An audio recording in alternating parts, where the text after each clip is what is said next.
Hello and welcome to session 1 of eTIP training. Today we'll be getting familiar with the look and feel of our new eTIP platform, reviewing changes to terminology and labels, and learning about changes and additions to the project information tabs and how this affects what's considered an amendment. We'll go through an introduction of the new platform and take a demonstration through the look and feel and all the new functionality embedded into the system. Right here, we'll start by the login screen. As you can see, my credentials are saved here, so I can easily log in. If you are trying to log into the eTIP platform for the first time and you are an existing user of the former eTIP site, what you'll want to do is just select Don't Remember Your Password. And here it'll prompt you to send an email to the email address attached to your account, which will then begin the workflow to set up your credentials in the new system. Please note here that if your user ID is not currently your email address, it will prompt you to switch it to your email address. This way we have a consistent and uniform user ID field. Today, we'll go ahead and just click the back button. And again, for example, if you are signing up for the first time, you'll click the sign up button here. And then you can see you're prompted to fill out a number of personal details to begin the credentialing process. You'll enter your email address, name, create your password, your phone number, and importantly, you want to make sure you're filling out your organization, for example, CTA.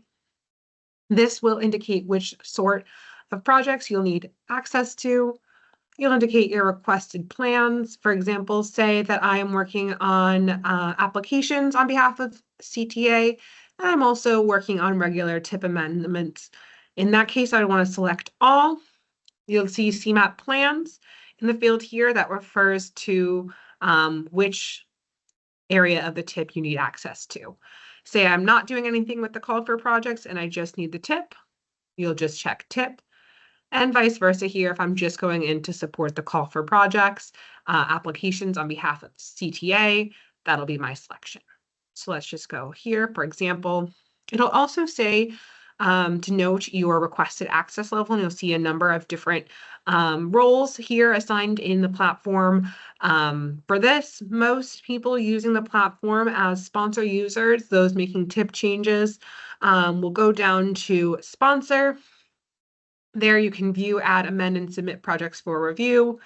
There are use cases where you'll need read-only access. MPO is going to be for MPO CMAP staff, and external reviewer will be those folks with our state and federal partners who are reviewing TIP entries. Please note here that all this information will be reviewed by CMAP staff. And so if you're not sure what to enter, just take your best guess and CMAP staff will make sure that the proper role and access level is assigned within the system. Finally, you'll have your requested projects. For this, we're going to recommend you select My Organization's Projects. If for some reason, say you're an external reviewer, you need all projects, you'd select that. But there are, again, just two options here. And again, CMAP can adjust whatever you enter. So if you're not sure whether you should be requesting all projects or just your organization's projects, we will go ahead and review and assign the credentials as needed. Then you would just fill out the CAPTCHA and select Create Account. But for today's demonstration, again, we'll just go back here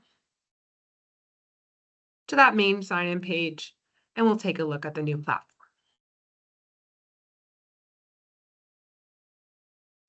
So here's going to be the view when you first enter the new eTIP platform.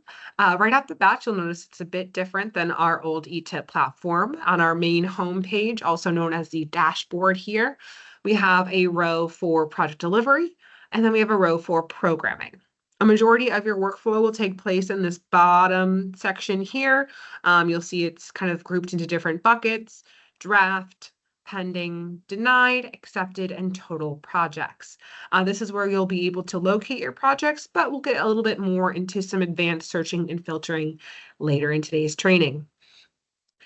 As for project delivery, this is related to the quarterly status updates that are required for federal funds administered by CMAP. That'll be your STP shared fund, your STP Local, CMAC, and TAP-L programs. For today, we won't get too much into the project delivery, just making you aware that it exists, and later there'll be trainings follow up to explain more of the functionality and requirements in using this feature. We'll start off today by going into this upper ribbon up here to kind of walk through this header and some of the different places and features embedded within. So you can see we're already on our dashboard that covers our first section here. Next, you have projects where you'll see a drop down where you can again select projects or project delivery. That's another way to access your quarterly status updates through project delivery, or to view all of your projects in total, you'll click the projects button. This is where a majority of your work will take place. So again, we'll circle back here shortly. Moving on into the header, we have our plans drop down. This is where we get a little bit of a change in terminology. The plan cycle will refer to the active TIP years, and the plan revisions will refer to our amendment cycles. So for a sponsor user, you can click into here and you'll just see a historic record of each of the active TIP years. You can see what's active now and what is historical. In this test environment, we do currently have both the 2025 to 2029 and the 26 to 2030 TIP cycles open. This is because we've been demonstrating the carryover process, and this is being generated at the end of the fiscal year, but typically you'll only see one active plan. In here, you could also access your plan revisions. Again, not too much of your work will take place in here. It's mostly just for informational purposes. But here you can see what plan revisions are open. Again, those are going to be your TIP amendments that you're used to seeing. You can see what's been approved for our external partners. For example, if you slide over, you can see some of those approval dates coming from the Transportation Committee, IDOT, FHWA, and FTA. Moving on into another section of our header here, we have reports. We'll get a little bit more into reporting in sessions 2 and 4, but for today's purposes, we're just going to show you that this is where you'll find the reporting features. As you can see, there are a number of filters that you can put on your reporting. You can also search for different reports. So for example, say I want to see project amendment or attachments. I'll search. And then it'll come up with our different reports that include that field. You can also scroll and see that these are grouped. Again, we'll get more into that in later sessions. Continuing on our header, we have our search bar here. And something that's important with this is that opposed to our old eTIP platform, this is going to require you to make sure that all of your searches are punctuated. And by that, I mean that, for example, with your TIP IDs, you include the dashes in the TIP ID number. So you'd see 03-20-0040.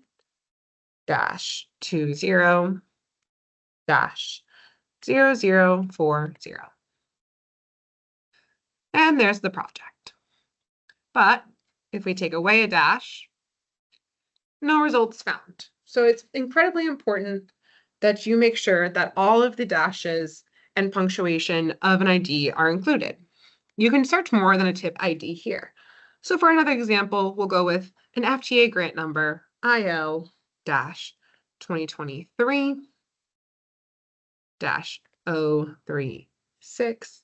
And as you can see, it starts to populate results as we continue typing. And here we have a list of all the projects that have this FTA grant number in the IDs tab. You can see there are 39 total results. So if we wanted to, we can click to view all and take a breakdown of all those projects in a different view.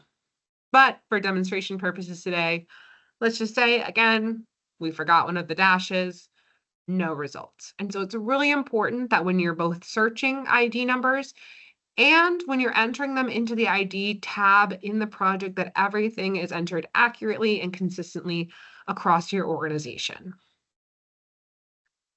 You can also search by agency here. So say I want to look up projects that have IDOT, you'll start to see the results populating. Because we are in a test environment, there are only a limited number of projects and project data imported at the moment. So that's why we're only seeing 49. But if we were in the regular full platform after go live, you would see all of those projects. And again, one more time, for example, say I'm looking for North Shore. Here's a North Shore project. And again, it'll have all the projects once we go live. Continuing on into the rest of the header, you'll see we have a question mark here. And what pops up is contact help desk. What's most important with this is that we note that this is not contacting CMAP staff. It is contacting Echo Interactive, which is the software as a service provider that helps support the eTIP platform. And so unless you have major technical issues, and even in those cases, we would prefer that you reach out to CMAP staff directly. And so the contact help desk feature for most of our users will not be relevant or regularly used. Finally, here, you can see we have our user selection. And here you can see who you're logged in as. Hopefully it's yourself. As you can see, I'm logged in as myself, Sarah Stolpe. I have the option to log out here. If it's been a long day of tip changes, I can go ahead, log out, and I can modify my notification preferences. And so here you can see that I am assigned a sponsor role. I am assigned to the TIP and CFP. I have every organization on right now. This won't be typical for most of our users. And you can toggle on project submittal status updates. So as you can see here, if we hover over this button, it'll notify you when project revisions are submitted for review, accepted, or denied. For a majority of our programmers, we recommend that you keep these notifications toggled on so that you can stay up to date with your project amendments and revisions. But if you want, you can go ahead, toggle it off. Also, if you are only assigned perhaps a role as read only here, you will automatically have notifications turned off. So this will be for only certain roles, and this is where you can see a breakdown of all your roles in the platform. If we want to make any changes, we'll just click Save Changes and move on. But for today, I want to keep those notifications on. So to return to our home page, we can go ahead and click the CMAP logo, the project tracker logo, or dashboard. All will take us to the same place. You can see it's flagging that I haven't saved. Today, that's okay. We decided we actually want to keep them on, so we'll discard our changes. And so now we'll get into a little bit more of how projects look and how you can find them within the system. So for that, we'll go into the Projects tab, and again, select Projects.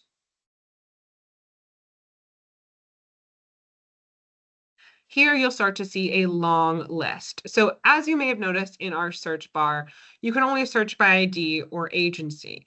You may be wondering, where is my advanced search? Well, it's right here in the Project tab. And so this is really going to be where a majority of your workflows start and end. This is where you'll be able to look up projects, filter and sort through your projects, and make sure that everything has the appropriate status and appropriate revisions. And so you'll see that it ends up on latest. You could also toggle to see draft projects. So this will be similar to what we called in the old platform in progress. This is a project that has a revision initiated, but not yet submitted for CMAP review. So you can see we have a number of projects in draft. We also see projects pending review. And you'll notice here that it doesn't automatically toggle your draft projects off. And so what you'll have to do is, again, just click to toggle that off. and then you'll have your list of pending review. So these are projects that have been submitted to CMAP that are waiting for staff to look and approve or deny them. And speaking of approvals and denials, this is where you'll find any projects that are denied. Today we're all good, no denials, and then projects that are in accepted status.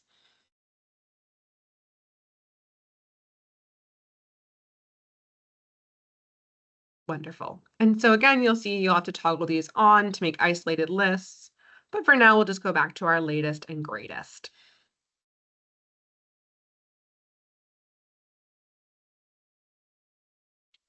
And so here we'll show you a little bit of the advanced search functionality as well. We'll get into a little bit more of how that may be relevant to your work in subsequent sessions here. But just as a high level overview, this is where you'll kind of start to find projects. So say, for example, we want to find something that's on the 2025 to 29 tip. We want something that's on the formal amendment that's currently open. So you can see it starts to filter. We already have a lot of projects weeded out just by this. And we can pick our lead agency. As you can see, I kind of have everything here just because I am a owner or plan sponsor for everyone. So this won't be the typical view. One thing to note as well is that as an error in this current environment, the councils are currently listed under municipalities. This will be corrected. So if you're noticing that in this recording, hopefully it's fixed by the time you're seeing this. But let's say, for example, I'm working for DuPage County here, or DuPage Council, and I only have one. So you can see right off the bat, if I'm just trying to, go through and see what do I have to still submit on this formal amendment, you'll have a nice refined list. Now, let's say we have all, just because we want a wider list of our projects. We still have it filtered onto the 25 to 29 tip. We still have it filtered as DuPage Council. And let's say I want to keep track of some of my funding. This is where you'll see all the funding types in the tip. It's quite a long list, so you might want to just go ahead and search. So for today, we'll do STP. And even then, we have a number of different STP sources here. We'll click STP local and click out. And again, you have a lot more of a refined list. You also have the ability to add additional columns to the results here and custom filters. And so there's a lot of customization, again, we'll get into in later sessions. But to finish out this example here, you'll see this little sliding bar icon at the top. If you click here, you could save this as a new filter preset. So say we want to say DuPage Council STP L 25 to 29. We also have the option of saving this as our default. If this is something that we do often, and this is how kind of we start our workflow, you can set that as your default.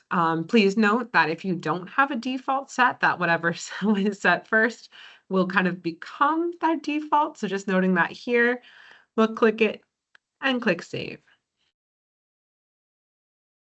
And then we have that right here to select from. We could also edit it at any time or delete it at any time.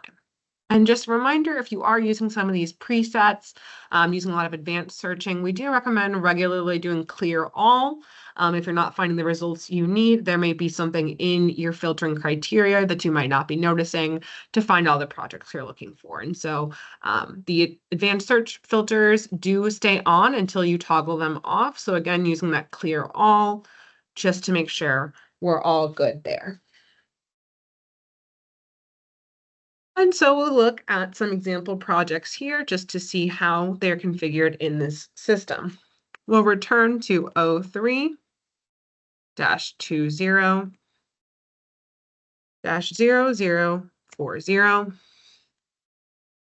And here we have our project. There are a few things you might want to note right off the bat. The first being that it is in draft status. And you can see that it notes that the project is not ready to submit. You can see the missing requirements are flagged right here, or if you'd like, you can click and it'll give you the tab and the information that needs to be entered. This is something that you will see for the first time encountering projects in the new platform. The completion year is a new requirement for all projects and something that won't have necessarily been migrated over from the old data. And so you'll start to see this. Don't be alarmed. We'll show you how to enter that shortly here, but just starting, we'll see draft and that we need to make some changes before we can submit. Here, we also want to know what revision that we have started. This again will be your amendments. You can see it's on the 25 to 29 tip with the 25-11.1 amendment. So this is our administrative amendment for projects processed through FHWA. And so we can see we need to make some changes. So in draft status, what you do to complete this is select edit. From here, we can scroll down. You can see all this information is ready to be changed. And in our location information is where we'll find that completion year. So again, this is going to be a new requirement. We're phasing out the open to traffic year that you might be used to seeing and including a completion year. If you aren't sure what to put for this, for example, we can discard that edit so that we can toggle over to our schedule information. And we still have our open to traffic field here again until it's completely phased out. They kind of exist in two places. Eventually, this will no longer be part of the process, but as you get started, you'll note that that open to traffic year is 2026, so our completion year will match. So we'll toggle back to programming. Again, click edit.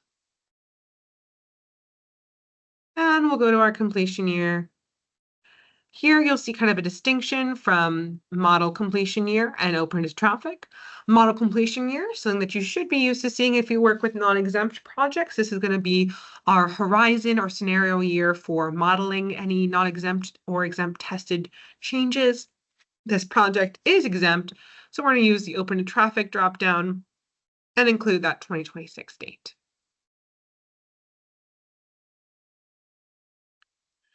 And here is again where we can make all the changes to the financial information, project description, title, work types, everything you're used to seeing in terms of the project basics and financial information. The platform also does a nice job of highlighting what your changes are. So you can see here we have a lot of different sections with this project, a lot of different IDs. And you'll also be wondering, where are the dollars and cents? You see them right here. If you scroll all the way down, you have a sliding bar feature. So here you can slide into that funding information and have a nice complete picture. So projects that have a lot of funding rows or line items, you may want to zoom out or just get used to kind of sliding around using that feature there. But you can see that it highlights some of the changes that we've already made to the project, which is really helpful when you're picking up where you left off on a draft project. This is also where you'll add your project IDs and sections, but we'll get more into that in session 2. And down at the bottom here, you'll see your change reason. For example, you could have project phases placed in advanced construction. For our new eTIP, the narrative is required, and so staff will provide explicit guidance on how to fill this out. Our narrative description will be included in public reports, reports that go to committees and official staff. And so we want to make sure that these are succinct, and we want to make sure that they are consistent. And so we have our change reason, we have the narrative describing the main change reason here. And if we continue to scroll down, we'll see a project revision summary. One thing to note as well is in this test environment, because we've migrated some data over, it looks like we did a lot of crazy stuff with our work types here. This is just part of the test environment. But otherwise, you can see just the change to revision, our change reasons selected, some of the funding changes. Right now, in this example, all of these funding changes aren't included in our change reason. This is just for demonstration purposes, but just noting how that'll look and function. So that's the entirety of the programming page as we're used to seeing it. Oops, sorry. We'll scroll up here back to the top, and we'll save our changes for that completion year.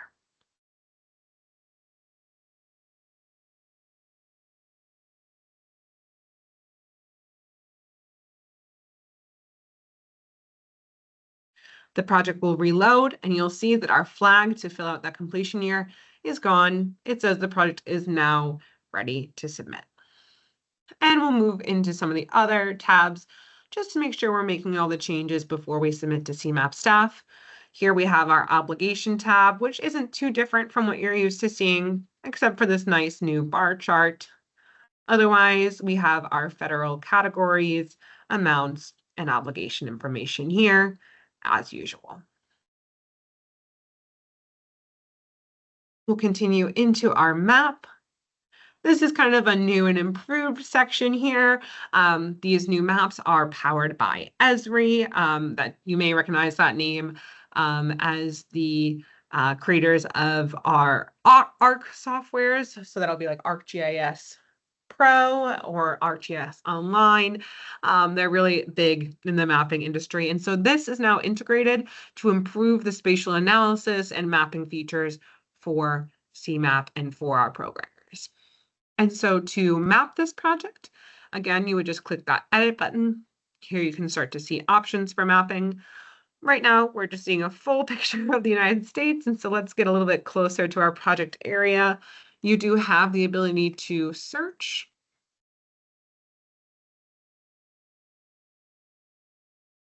So here we have our road. We know that this is in Elk Grove Village. A lot of times road names do repeat or extend into different municipal boundaries. So just making sure that you're paying attention to that. And for today's demonstration purposes, let's just pretend the project is right here. And so to map it, you have the option to add a point, add a polyline, or add a polygon. There are different use cases for all three of these different mapping features, but for today, we'll just practice with the polyline. One nice feature is the snap to road function. So you can see even if I map a little bit off the road, double click, and it'll snap to that roadway. So again, you'll click to start the polyline, extend to where the project will be, and double click. And again, it kind of snaps to that roadway based on Esri data. We also have the option to draw this. So say we're going to build a bridge in between these two segments, just for example. You can select that point there. And when you're done, you'll just select Save Changes. Now our map is all set to go. One thing important to note here as well, and we'll see in our next example project, is that everything beyond the programming tab actually does not require an amendment. So we can add that map or adjust our map whenever we'd like. You can still embed it into your amendment workflow here. As you can see, I have an amendment started, so I'm just going to go through all these tabs and update them, but you can do it at any time. We also have our IDs and contacts tab here. So we have our programming lead and public contact. For the most part, these will be the same, but just making sure we're verifying that information. We also have applicant contact for our call for projects entries. And here's where you'll add all those IDs you saw on our financial line items.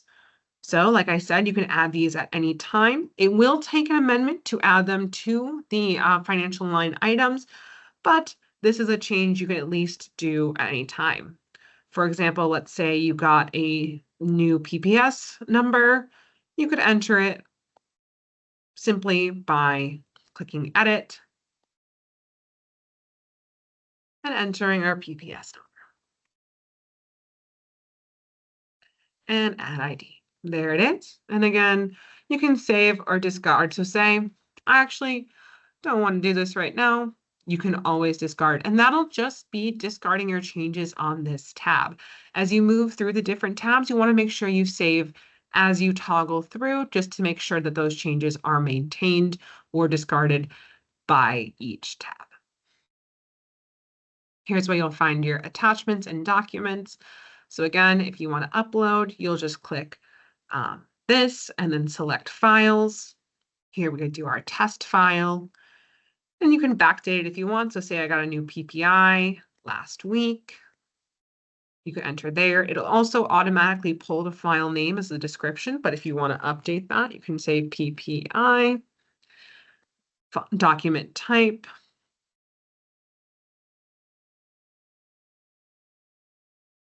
our i.ppi form, and save changes. You also have the option to drag and drop files here. So if you prefer that method, you can also do it that way. Here we have our project revision history, not so much to be edited here, but just a catalog of all the changes made to this project over time. So if you did want to refer back to an older version of the project, you can just do so by selecting any of these entries on this list. We also have our project questions here. So this is something that you may have been used to seeing on the programming tab. Now it's in its own section. It's a little bit more robust. So if we scroll down here, you'll see there's a lot more questions, a lot more information. So make sure you're reviewing this, especially if this is your first time going through a project entry, just to make sure that everything is entered here. And as you go from one plan cycle to the next, those answers will be migrated over. So you may see some inconsistent number of answers here. This is just due to the nature of the test environment. But if you entered one during 24 to 28, it'll be maintained in 25 to 29. Here is our scheduling information. So again, this might be something that you're used to seeing with your financial programming information sections. Now it's got its own tab. We referred to it earlier. And this is where you'll enter information about the phases and the current implementation status until it's phased out, that open to traffic date. And again, if you'd like, here's where you can edit. You can do it by section, by segment, add rows, and update these from the dropdown.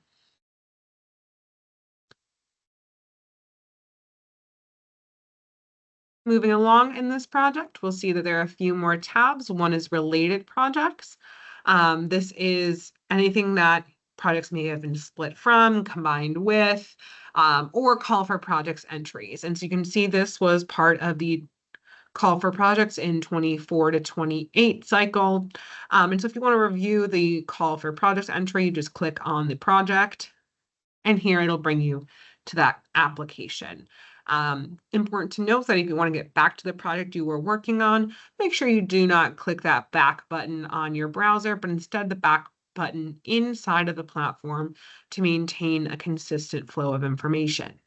It does bring you back to that programming tab. We're going to scoot back and finish out with our project delivery. As you can see here, it says that project delivery is not required for this project.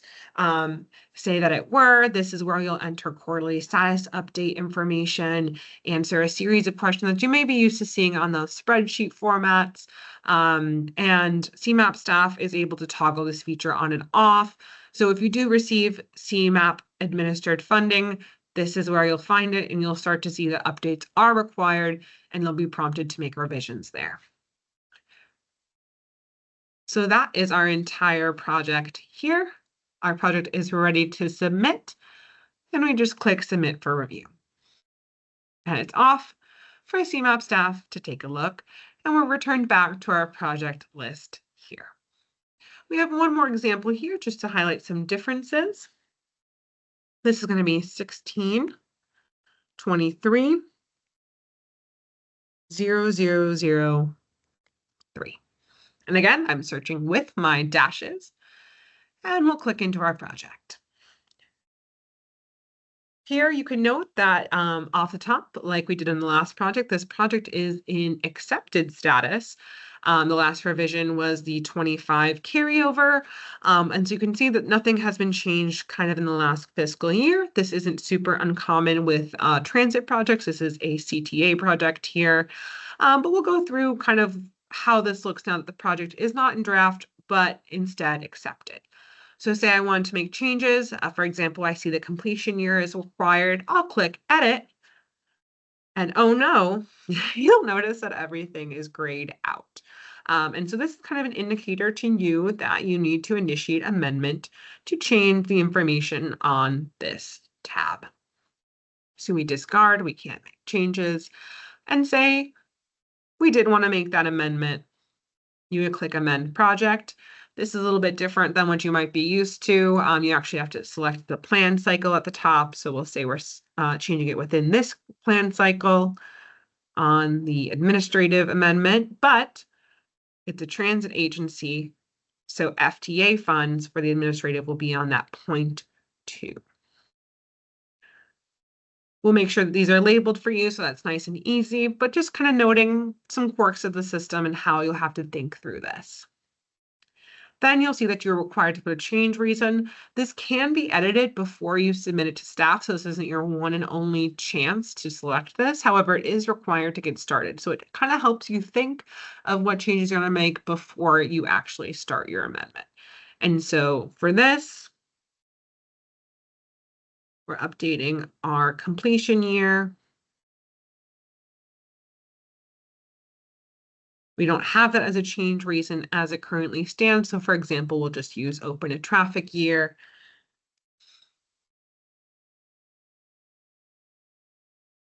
And then in that required narrative, which again is publicly facing, we want to just get to the essence of our tip change. So I said update completion year.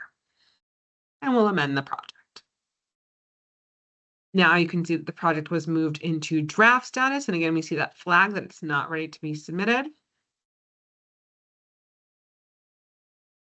And again, our computer is down in that location information.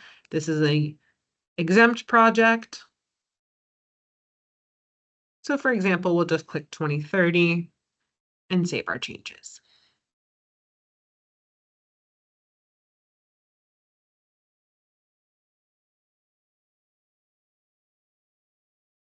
Down here, again, we'll see kind of that prior revision comparison. We'll also see our change reasons selected in our narrative. And if we did want to change that, again, we would just select edit. And there we can update the change reason before submitting. And so for this case today, let's just say we don't actually want to submit this change right now. We decide this would be more appropriate for a later amendment, or that the information has changed since we started this draft. What we can do here is select this little ...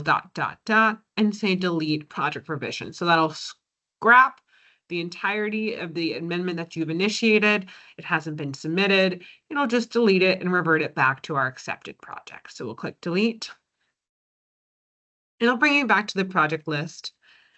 And since we're still using an example, we'll return to that project one more time. In here, you'll see again, it's already gone back to accepted. And so since we deleted the project revision, it's no longer part of the project record. You'll see the last revision reverts back to that 25-00 amendment. And here we have just a few tabs that we can change. So without an amendment, we're able to update our map. So again, for that, you don't need to click amend, but rather just edit. You'll see that you still get that same option there. And for this, we'll just drop a pin, really easy, show you that you can save. No amendment required. That information is now part of the project. The same will be true for our IDs, our attachments, project questions, and scheduling information. So if you receive any information about a project, again, that you want to enter at the time that you receive it, just to make sure you're staying on top of this, that is all right. Just note that if you do still want to make it part of your workflow with the programming information, a lot of these things tie together and you want to make sure the project record is consistent, you could always hold off until you're ready to do an amendment. But that's an example of how a accepted project looks, how it'll look when you amend, and how it'll look when you're just editing. So to round out today, we're just going to head back to our dashboard and review some changes to terminology and functionality here. One last thing I want to note on our dashboard is this little magnifying glass. This is a product that's embedded by Echo Interactive. We mentioned them earlier. They are the software provider for the eTIP platform.